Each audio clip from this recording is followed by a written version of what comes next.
RSI में जब Nifty ने अपना ऑल टाइम हाई बनाया, कैंडल स्टिक पैटर्न के हिसाब से देखेंगे और चार्ट के स्ट्रक्चर के हिसाब से देखेंगे तो यहाँ से निफ्टी को ऊपर जाना चाहिए था। निफ्टी ने अपना ऑल टाइम हाई बनाने की कोशिश की उसके बाद, लेकिन वो ऑल टाइम हाई बना नहीं पाया। लेकिन क्या हो गया,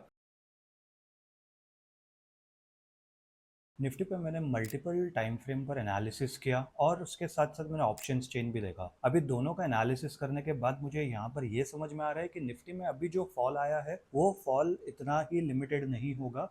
निफ्टी में इससे भी ज़्यादा और बड़ा फॉल आ सकता है। अगर जो इंपॉर्टेंट सपोर्ट लेवल है जो इस वीडियो में मैं आपके साथ डिस्कस करने वाला हूँ, अगर वो सपोर्ट लेवल ब्रेक होते हैं तो निफ्टी में और भी ज़्यादा बड़ी गिरावट आ सकती है। तो चलेगा, इस बिना कोई देरी के वीडियो शुरू करते हैं। वीडियो में आगे बढ़ने से पहले मैं आप लोगों को बता देता हूँ, मेरा नाम है प्रशांत, आप देख रहे हैं इमर्जिंग बुल्स और इस वीडियो में हम लोग करेंगे निफ्टी का कंप्लीट एनालिसिस। हम लोग सारे टाइम फ्रेम देखेंगे, मंथली, वीकली, डेली और फिर उसके बाद 1 आवर टाइम फ्रेम भी देखेंगे और समझेंगे कि हम लोग को इंपॉर्टेंट लेवल्स कहाँ मिल सकते हैं निफ्टी में आने वाले दिनों में, और निफ्टी ये हफ्ते में जो आने वाला हफ्ता है उस हफ्ते में कैसा परफॉर्म निफ्टी कर सकता है। तो अगर आप यहाँ पर स्क्रीन पर देखोगे तो आप देखो निफ्टी का ये 1 आवर निफ्टी का ये मंथली टाइम फ्रेम का चार्ट है। तो अभी अगर आप लोग मंथली टाइम फ्रेम के हिसाब से देखेंगे तो निफ्टी ने यहाँ पर एक ऑल टाइम हाई बनाया था। इस ऑल टाइम हाई को ब्रेक करने की कोशिश किया था लेकिन निफ्टी उस ऑल टाइम हाई को ब्रेक नहीं कर पाया। अब देखोगे यहाँ पर से निफ्टी ने एक मोमेंटम लिया, पुल बैक लिया, फिर ऊपर गया, पुल बैक लिया, फिर ऊपर गया, छोटा पुल बैक लिया और उसके बाद अच्छा खासा एक मोमेंटम किया। ठीक है, अभी जब भी कोई भी इंडेक्स, चाहे वो इंडेक्स हो चाहे वो कोई भी स्टॉक हो, अगर उसको अपना ऑल टाइम हाई ब्रेक करना होता है तो उसको एक पुल बैक लेना जरूरी है, जो कि यहाँ तक का मार्केट एकदम सही चल रहा था। और अगर आप लोगों ने मेरा वो एनालिसिस भी देखा होगा जिसके अंदर मैं जो अपने डेली शॉर्ट्स डालता हूँ उसके अंदर भी मैंने बताया था, जब निफ्टी इस लेवल के आसपास ट्रेड कर रहा था कि निफ्टी कहीं ना कहीं पुल बैक ले सकता है और वैसा ही हुआ। ठीक है, अभी यहाँ पर ये जो 3-4 महीने जो 5 महीने जो मार्केट गिरा उसके अंदर कोई दिक्कत नहीं थी। ठीक है, उसके बाद जब निफ्टी यहाँ से पुल बैक लेके जो ऊपर वापस जा भी रहा था तो मुझे लगा था कि निफ्टी ये लेवल को ब्रेकआउट करेगा, लेकिन वैसा नहीं हुआ। निफ्टी ने वापस फॉल किया और फिर मुझे लगा चलो ठीक है, यहाँ पर प्राइस एक्शन बना के अभी यहाँ पर ब्रेकआउट कर सकता है। अभी अगर आप ध्यान से देखोगे तो ब्रेकआउट तो हुआ था निफ्टी में। ठीक है, यहाँ पर एक ब्रेकआउट तो हुआ था, छोटा सा एक ब्रेकआउट मिला तो था हम लोग यहाँ पर, लेकिन उस ब्रेकआउट को निफ्टी सस्टेन नहीं कर पाया और निफ्टी में वापस से गिरावट आ गई। अभी आप देखोगे पिछले 3 महीने में निफ्टी में अच्छी खासी गिरावट आ रही है और ये जो आप कैंडल देख रहे हो यहाँ पर, ये एक इनडिसाइसिव कैंडल है, यानी कि इसको हम लोग ना बुलिश बोल सकते हैं ना बेरिश बोल सकते हैं। लेकिन वहीं पर अगर आप वॉल्यूम्स देखोगे तो पिछले 2 महीने के वॉल्यूम्स जहां पर मार्केट गिर रहा है वहां पर वॉल्यूम्स अच्छे खासे इंक्रीज हो गए। अब देखोगे इसके पहले इतने अच्छे वॉल्यूम्स यहाँ पर आए थे। ये कौन से मंथ की वॉल्यूम्स है मैं आपको बता देता हूँ यहाँ पर। तो ये वॉल्यूम्स है हमारे मई के। मई 2025 में जो वॉल्यूम्स आए थे उसके बाद इतने ज़्यादा वॉल्यूम्स हम लोग को पिछले 2 महीने में दिखे हैं। तो डेफिनेटली निफ्टी में यहाँ पर जो सेलिंग प्रेशर है वो यहाँ पर ज़्यादा दिख रहा है। अभी मैं आप लोगों को एक और एक चीज़ बताता हूँ। अभी अगर हम लोग यहाँ पर वीकली टाइम फ्रेम पर जाएंगे, वीकली टाइम फ्रेम पर चलो एक काम करते हैं, वीकली टाइम फ्रेम से पहले ना मैं मंथली टाइम फ्रेम पर ही आपको एक चीज़ बताता हूँ। अगर देखो आप लोगों में से किसी ने अगर मेरा आरएसआई वाला वीडियो नहीं देखा होगा तो आप जाके देख सकते हो, आपको ऊपर आई कार्ड पर मिल जाएगा या चैनल पे आपको मिल जाएगा। अगर अब मैं इधर यहाँ पर आपको आरएसआई दिखाऊँ तो आप यहाँ पर एक इम्पॉर्टेंट चीज़ देखना। आरएसआई में जब निफ्टी ने अपना ऑल टाइम हाई बनाया था, ये देखो ये यहाँ पर अपना ऑल टाइम हाई बनाया था, तभी निफ्टी ओवरबॉट दिखा रहा था, यानी कि निफ्टी में बहुत ही ज़्यादा ओवर वैल्यू हो गया निफ्टी और उसके बाद कहीं ना कहीं करेक्शन की रिक्वायरमेंट है।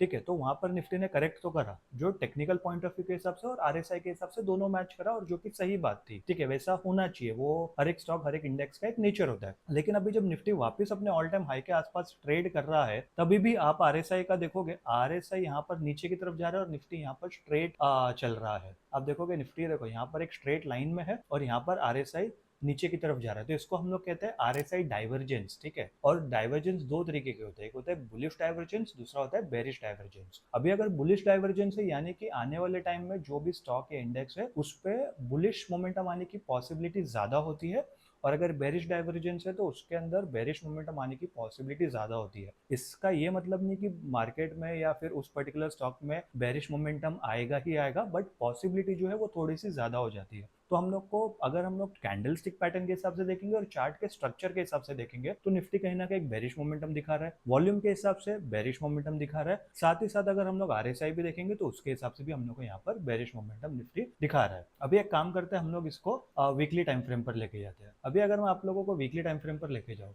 ये देखो आप ये देख सकते हो वीकली टाइम फ्रेम में कितनी बड़ी रेड कैंडल बनी है और उसके वॉल्यूम्स भी अच्छे खासे ठीक ठाक से वॉल्यूम है। मैं ये नहीं कहूंगा एकदम ही ज्यादा वॉल्यूम है, क्योंकि इसके पहले भी निफ्टी ने पिछले 2 हफ्ते में यहाँ पर पर अच्छे खासे वॉल्यूम्स दिखाए थे जब ग्रीन कैंडल और रेड कैंडल भी बनी थी तभी भी, लेकिन यहाँ पर भी वॉल्यूम्स ठीक ठाक से है। और अगर आप यहाँ पर प्राइस एक्शन देखोगे तो आइडियली यहाँ पर निफ्टी ऊपर गया, नीचे आया, पुल बैक लेके ऊपर गया, फिर ऊपर यहाँ पर इसने ये वाला जो लो है इसका, हायर हाइज हायर लोज है, इस लो को, इस स्विंग लो को इसने सस्टेन करा है अभी भी। तो यहाँ से निफ्टी को ऊपर जाना चाहिए था, लेकिन पंगा क्या हो रहा है अगर आप यहाँ पर ध्यान से देखोगे, मैंने ये पिछले वाले वीडियो में भी मैंने शायद से बताया था ये चीज, तो वापस आप लोगों को बता देता हूँ। तो अगर आप यहाँ पर देखोगे निफ्टी में यहाँ पर एक डबल टॉप पैटर्न बना और उसके बाद निफ्टी में सेलिंग आ गई, ठीक है, वो सेलिंग आई और उसके बाद यहाँ पर निफ्टी ने एक क्या कहते हैं, एक रेजिस्टेंस लिया और वापस वहीं से ही सेलिंग आ रही है। आप देखोगे ये इंपॉर्टेंट एक सपोर्ट लेवल था जो कि सॉरी एक इंपॉर्टेंट रेजिस्टेंस लेवल था जो कि ब्रेक हुआ, निफ्टी ने अपना ऑल टाइम हाई बनाने की कोशिश की उसके बाद, लेकिन वो ऑल टाइम हाई बना नहीं पाया और वो जो रेजिस्टेंस जो हमारा सपोर्ट बन गया था उसको भी निफ्टी ने ब्रेक कर दिया और अभी उसी सपोर्ट लेवल को वापस निफ्टी रेजिस्टेंस लेके नीचे की तरफ गिर रहा है। तो अगर आप यहाँ पर देखोगे क्लियर पैटर्न हम लोग को यहाँ पर नजर आ रहा है, आप देख सकते हो ऊपर एक एम पैटर्न बना है और उसके बाद कहीं ना कहीं यहाँ पर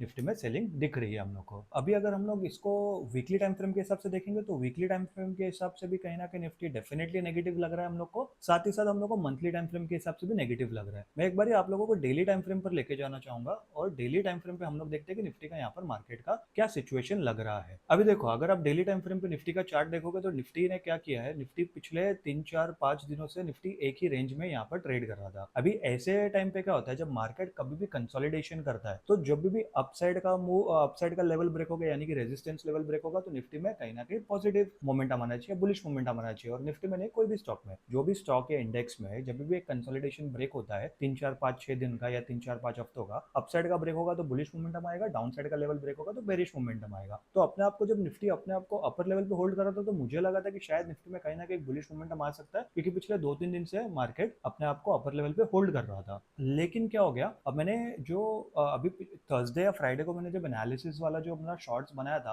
अगर आपने नहीं देखा तो आप जाके देख सकते हो, उसके अंदर मैंने क्लियरली कहा था कि निफ्टी में यहाँ पर एक डिसेंडिंग ट्रायंगल पैटर्न बन रहा है, ठीक है, और ये ट्रायंगल पैटर्न मैंने कहा था कि अगर ये ब्रेक होगा तो इसके अंदर सेलिंग आने की पॉसिबिलिटी काफी ज्यादा है, बट मैंने ये भी कहा था कि वो सेलिंग शायद से हम लोग को मंडे या ट्यूसडे को दिखेगी। लेकिन क्या हो गया कि वो सेलिंग ही फ्राइडे को आ गई, यानी कि सेलर्स ने इतना सेलिंग प्रेशर था उसके अंदर मार्केट में कि मंडे ट्यूसडे का वेट ही नहीं करा और मार्केट ऑलरेडी फ्राइडे के दिन पे गिर गया, ठीक है। अभी अगर हम लोग यहाँ पर देखेंगे डेली टाइम फ्रेम के हिसाब से निफ्टी ऑलरेडी 200 मूविंग एवरेज के नीचे ट्रेड कर रहा है, ठीक है, 200 मूविंग एवरेज के नीचे निफ्टी ने क्लोजिंग दिया है। अगर मैं यहाँ पर आप लोगों को लेके जाऊँ, अगर आप यहाँ पर ये देखोगे क्या कहते हैं जो ऑप्शन चेन है, ऑप्शन चेन एनालिसिस, अगर आपको ऑप्शन चेन रीड करने नहीं आता है तो मैंने ऑलरेडी चैनल पर एक वीडियो डाला है, आप वो जाके देख सकते हो। अगर आपको वो वीडियो नहीं देखना है, अगर आपको कोई नया एडवांस वीडियो चाहिए, अप टू डेट वीडियो चाहिए, तो आप कमेंट करके बता देना, मैं उसके ऊपर जरूर एक वीडियो लेके आ जाऊंगा।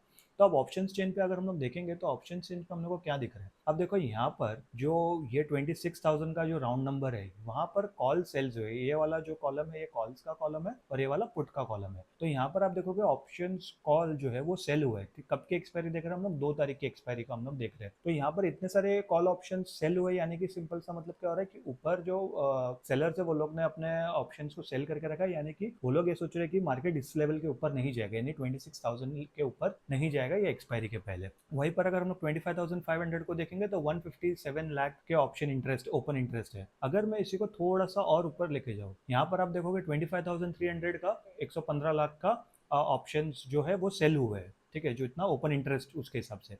लेकिन वहीं पर अगर मैं पुट ऑप्शंस की बात करूं तो आप देखोगे यहाँ पर सिर्फ 86 लाख, 40 लाख, 67 लाख। तो यहाँ पर इस हफ्ते के हिसाब से तो डेफिनेटली निफ्टी नेगेटिव लग रहा है। लेकिन अगर मैं एक्सपायरी के अगर ये चेंज कर दूं, मान लो मैं 10 मार्च की एक्सपायरी अगर लेता हूँ तो उसमें भी सेम ही हाल चल रहा है। अब देखो पुट वाले साइड में मैक्सिमम आपको दिखेगा 14 लाख, 13 लाख, 11 लाख, ठीक है। अभी आप में से कुछ लोग सोचते रहोगे कि ये तो 2 हफ्ते 1 हफ्ते बाद की एक्सपायरी है तो इतना ज्यादा इंटरेस्ट नहीं होगा उसके अंदर। लेकिन वहीं पर अगर आप सेल साइड जाके देखो, सेल साइड में 25,500 में 26 लाख का ओपन इंटरेस्ट है, 26,000 में 29 लाख का ओपन इंटरेस्ट है, ऑलमोस्ट 30 लाख के आसपास है। तो ये काफी ज्यादा बता रहा है कि आने वाले हफ्ते में अगर ये हफ्ते में मार्केट बेरिश मोमेंटम नहीं आया तो आने वाले हफ्ते में होने की पॉसिबिलिटी और भी ज्यादा है।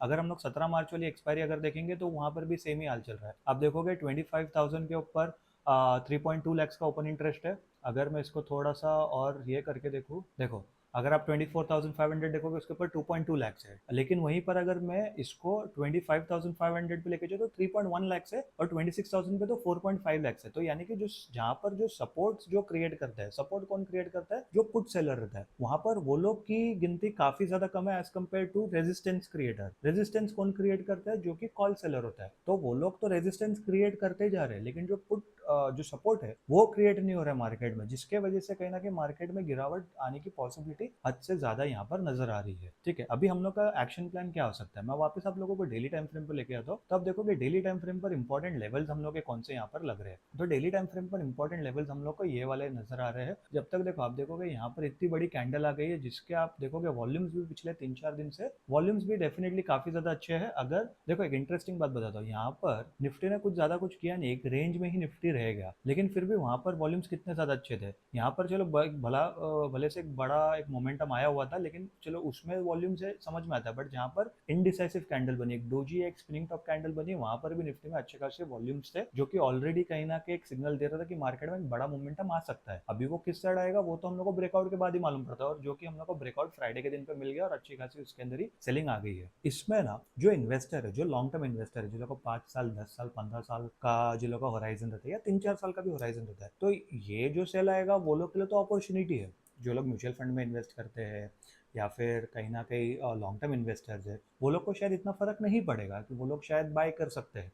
लेकिन जो स्विंग ट्रेडर है या जो इंट्राडे ट्रेडर है स्पेसिफिकली, वो लोग को कहीं ना कहीं थोड़ा बहुत फर्क पड़ सकता है। अभी अगर मैं इंट्राडे पॉइंट ऑफ व्यू के हिसाब से बताऊं या swing trading point of view के हिसाब से बताऊं, तो हम लोग को निफ्टी में कहीं ना कहीं स्विंग ट्रेडिंग के हिसाब से ये वाले जो लेवल्स है, निफ्टी को ये वाले लेवल्स ब्रेक नहीं करने चाहिए। अगर वो कौन से लेवल्स हैं अगर आप लोग को एग्जैक्टली बताओ, तो वो होंगे, निफ्टी को देखो, निफ्टी को 25,040 का लेवल ब्रेक नहीं करना चाहिए, वो काफी ज्यादा एक इंपॉर्टेंट लेवल हो जाएगा। और उसके नीचे कहीं ना कहीं 24,668 का लेवल सपोर्ट लेवल के हिसाब से काफी ज्यादा एक इंपॉर्टेंट सपोर्ट लेवल हो जाएगा। अभी अगर निफ्टी ने इन लेवल्स को ब्रेक किया, क्योंकि ऑलरेडी 200 मूविंग एवरेज ब्रेक हो चुका है, अगर इन लेवल्स को ब्रेक किया तो निफ्टी में बहुत ही ज्यादा बड़ी फॉल आ सकती है। अभी अगर मैं यहाँ पर फिबोनाची भी लगा के देख लूँ, बाय द वे मुझे तो लग रहा है कि फिबोनाची को ऑलरेडी निफ्टी ने ब्रीच कर दिया होगा, बट एक बार लगा के देख लेते हैं, क्योंकि मैंने खुद अभी तक चेक नहीं करा था। तो फिबोनाची लगाने का तरीका क्या होता है, lowest point two highest point हम लोग को फिबोनाची को प्लॉट करना है। तो अब देख सकते हो, अगर मैंने फिबोनाची यहाँ पर लगा दिया, जो 0.6 का लेवल है, जो कि लास्ट पॉइंट ऑफ सपोर्ट या रेजिस्टेंस माना जाता है, लास्ट लाइन ऑफ डिफेंस माना जाता है, निफ्टी ने उस लेवल को ब्रेक कर दिया। वो एग्जैक्टली 200 डे मूविंग एवरेज के पास था 0.6 का लेवल, वो लेवल को भी निफ्टी ने यहाँ पर डेफिनेटली ब्रेक करके क्लोजिंग दी है डेली टाइम फ्रेम के हिसाब से। तो यहाँ पर फिबोनाची का जो सपोर्ट है वो भी ब्रेक हो गया, 200 डे मूविंग एवरेज का सपोर्ट भी ब्रेक हो गया। तो अभी हम लोग को सिर्फ प्राइस एक्शन है जो कि निफ्टी में कहीं ना कहीं सपोर्ट दिला सकता है, और यहाँ से कहीं ना कहीं थोड़ा बहुत रिवर्सल या बाइंग मोमेंटम पुश कर सकता है। अभी अगर मैं 1 आवर टाइम फ्रेम पर जाऊँ, तो 1 आवर टाइम फ्रेम पर मुझे यहाँ पर क्या लग रहा है, देखो 1 आवर टाइम फ्रेम के हिसाब से तो यहाँ पर मुझे क्लियरली एक जोन नजर आ रहा है, मुझे यहाँ पर एक क्लियरली एक जोन नजर आ रहा है। मैं आपको लोगों को यहाँ पर ड्रॉ करके बता देता हूँ। अब देखोगे यहाँ पर ये एक जोन है, निफ्टी को ये जोन के नीचे जैसी निफ्टी जाएगा तो निफ्टी में डेफिनेटली सेलिंग आ सकती है। अगर मैं मंडे के हिसाब से बात करूँ मार्केट में, मंडे ट्यूसडे के हिसाब से जब भी ये सपोर्ट लेवल के नीचे जाएगा, निफ्टी में डेफिनेटली एक सेलिंग आ सकती है। अगर मैं इसकी बात करूँ, क्या बोलते हैं, चार्ट पैटर्न की बात करूँ या ट्रेंड लाइन के हिसाब से बात करूँ, तो आप देखोगे यहाँ पर वो जो ट्रेंड लाइन है, ऑब्वियसली ये अभी तक निफ्टी इसको क्या कहते हैं, इसको रिस्पेक्ट कर रहा है। आप देखोगे ट्रेंड लाइन को निफ्टी ने कितने अच्छे तरीके से रिस्पेक्ट दिया है, और ये बेरिश ट्रेंड लाइन है। मैंने पिछले हफ्ते जो मैंने वीडियो डाला था निफ्टी एनालिसिस को लेकर, उस हफ्ते ही मैंने बताया था कि यहाँ पर निफ्टी में कहीं ना कहीं डेफिनेटली एक बेरिश ट्रेंड लाइन पैटर्न बन रहा है, जो कि काफी ज्यादा एक इंपॉर्टेंट बेरिश पैटर्न होता है, जिसको हम लोग कहते हैं डिसेंडिंग ट्रायंगल पैटर्न। अभी इसका लॉजिक क्या होता है, आप देखोगे यहाँ पर निफ्टी ने रेजिस्टेंस लिया, ठीक है, लेकिन सपोर्ट निफ्टी कहीं ना कहीं पहले यहाँ पर ले रहा था, इस लेवल के पास निफ्टी यहाँ पर सपोर्ट ले रहा था, फिर वो रेजिस्टेंस नीचे की तरफ आया, फिर वापस रेजिस्टेंस नीचे की तरफ आया, वापस नीचे की तरफ आता गया। लेकिन क्या हो गया, जहां जब निफ्टी नीचे की तरफ आ रहा था, वहां वहां कहीं ना कहीं बाइंग भी हो जा रही थी। तो यानी कि बायर्स भी डेफिनेटली उस टाइम तक एक्टिव थे, भले से सेलर्स और निफ्टी को नीचे ला रहे थे, बट बायर्स निफ्टी को गिरने नहीं दे रहे थे। लेकिन अब क्या हो गया कि यहाँ पर बायर्स ने हार मान ली और बायर्स ने छोड़ दिया, और निफ्टी धड़ाम से गिर गया नीचे।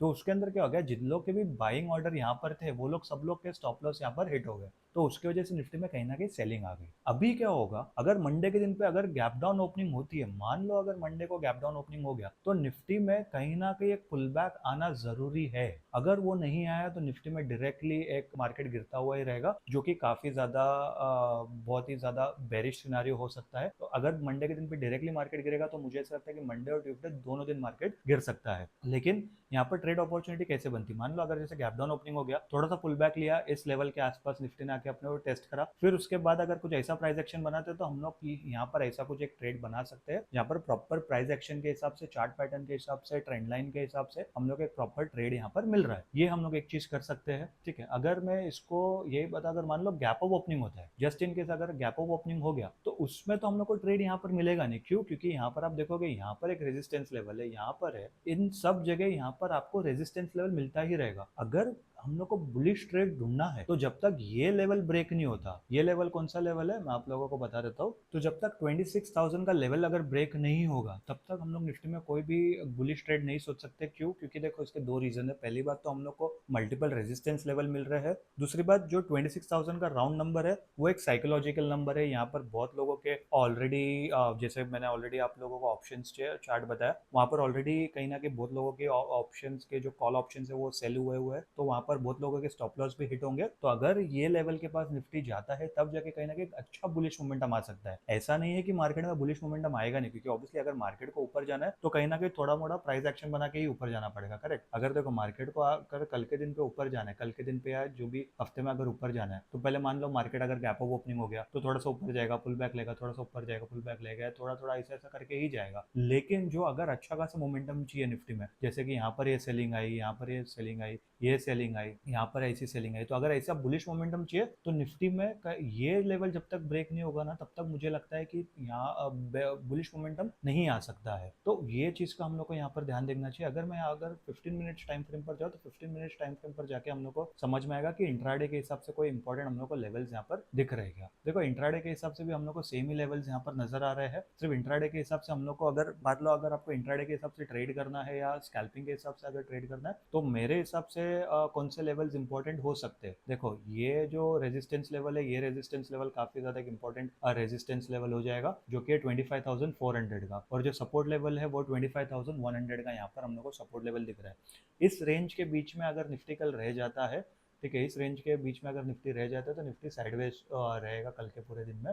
और उसके बाद वीकेंड, सॉरी, उसके बाद जो वीकली एक्सपायरी है, जो 2 तारीख की एक्सपायरी है, उसके दिन पे उस दिन पे निफ्टी कहीं ना कहीं हम लोग को अपसाइड या डाउन साइड का मोमेंटम करता हुआ दिख सकता है, अगर मंडे के दिन पे मार्केट साइडवेज होता है। तो यहाँ पर देखो ये इधर से इधर के बीच में निफ्टी कहीं ना कहीं साइडवेज टू वोलेटाइल होने की प्रोबेबिलिटी थोड़ी सी ज्यादा है। इसका ये मतलब नहीं कि मंडे में मार्केट में सेलिंग नहीं आ सकती या बाइंग नहीं आ सकती, ठीक है, डिपेंड करता है कि मार्केट की ओपनिंग क्या होती है। अगर गैप डाउन ओपनिंग हो रहा है तो मुझे लग रहा है कि मार्केट में अच्छा खासा फॉल आएगा, 200-300 पॉइंट का फॉल आने की पॉसिबिलिटी काफी ज्यादा है। लेकिन अगर मार्केट कहीं ना कहीं थोड़ा बहुत भी गैप ऑफ ओपनिंग हो गया रेजिस्टेंस के नीचे और सपोर्ट के बीच में, तो मार्केट साइडवेज टू वोलेटाइल हो सकता है, अगर फर्स्ट 1 आवर में सेलिंग नहीं आई तो निफ्टी में। क्योंकि सेलिंग को जब भी आना है निफ्टी में, हमेशा निफ्टी में कोई भी स्टॉक में हमेशा सेलिंग फास्ट आएगी। और अगर मार्केट अपने आप को सस्टेन कर रहा है या फिर अगर थोड़ा सा इनडिसाइसिव मूवमेंट है तो वहां पर साइडवेज मोमेंटम ज्यादा हो सकता है। तो यही था गाइस निफ्टी का एनालिसिस। आई होप गाइस आप लोगों को वीडियो पसंद आया होगा। वीडियो अगर पसंद आया होगा तो वीडियो को लाइक कर देना, चैनल को सब्सक्राइब कर देना, नोटिफिकेशन घंटी जरूर दबा देना। मैं मिलता हूं आपसे अगले वीडियो में, तब तक के लिए गुड बाय।